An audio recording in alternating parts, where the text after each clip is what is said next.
Ош тазалык муниципалдык ишканасынын ишмердүүлүгүн комиссия текшерүүгө алып баштады. Буга чейин ишканага субсидия берүү токтотулуп, өзүн-өзү каржылоого өткөрүлгөн. Комиссия ишкананын каржылык, чарбалык, коммерциялык объекттер менен түзүлгөн келишимдерин карап жатат. Ага кошо аларга коюлган тарифтер анализденип, абоненттердин санын көбөйтүү талабы коюлган. Август айынын аягында Атайын Ош шаар мэриясынын буйругу чыккан.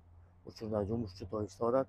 Негизги максат биз баягы тазалык ишканасы бул өзүн өзү каржылай турган ишкана болгондуктан алардын учурда абоненттеринин санын көбөйтүү, коммерциялык субъектилер менен болгон келишимдерин так анализдеп чыгуу, туура эле баягы тариф боюнча келишим түзүп иш алып баратабы же айрым коммерциялык түйүндөр менен келишимдер түзүлбөй калып атабы.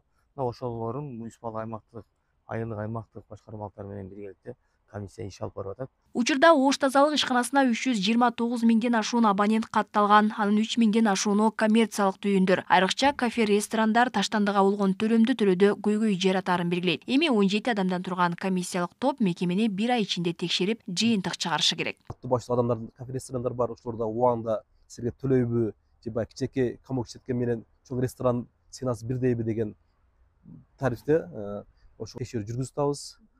Шаарда билесиздер 1 миллионго жакын адам бар.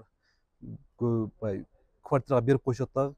Квартиранттар жашайт, өзү фактически түндүктө бир адам деп бир адам чыгарып келип алып, ошого төлөп коюп, төлөбөй жүргөндөр канча. Ошондо биз 1 миллион адам таштандысын чыгарып, бирок бизге төлөгөн адамдар 361.744 абонент болду. Ошо абоненттердин санын көбөйтүү. Учурда шаарда дээрлик 1 миллионго жакын калк жашаса, анын 300 миңден ашууну гана таштандыга болгон төлөмдү аткарат. Ал дагы өз учурунда эмес. Андыктан ишкана үймө-үй кыдырып абоненттердин санын көбөйтүү аракетин көрүп жатыптыр. Буга чейин ишканага жыл сайын 70 миллиондон ашуун субсидия бөлүнүп келсе, бул жылы токтотулган. Субсидияны көчө шыпырган шыпыруучуларга, ошону таштан чыгарган жүктөөчүлөргө, аны суу сепкен водовозорго алат элек. Жалпы 149 рабочий класстын айлыгын алат элек.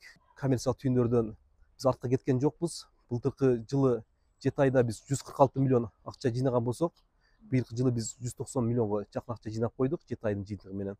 Ошондо биз 36 миллионго салыштырмалуу көп акча жыйнап атабыз дагы. Эч кандай артка кеткен жокпуз. Эми жылдын акырына чейин 70 адамдын айлыгын 70 миллионду биз жаап субсидиябызды 149 адамга эмгек акы убагында берип турушубуз милдетибиз.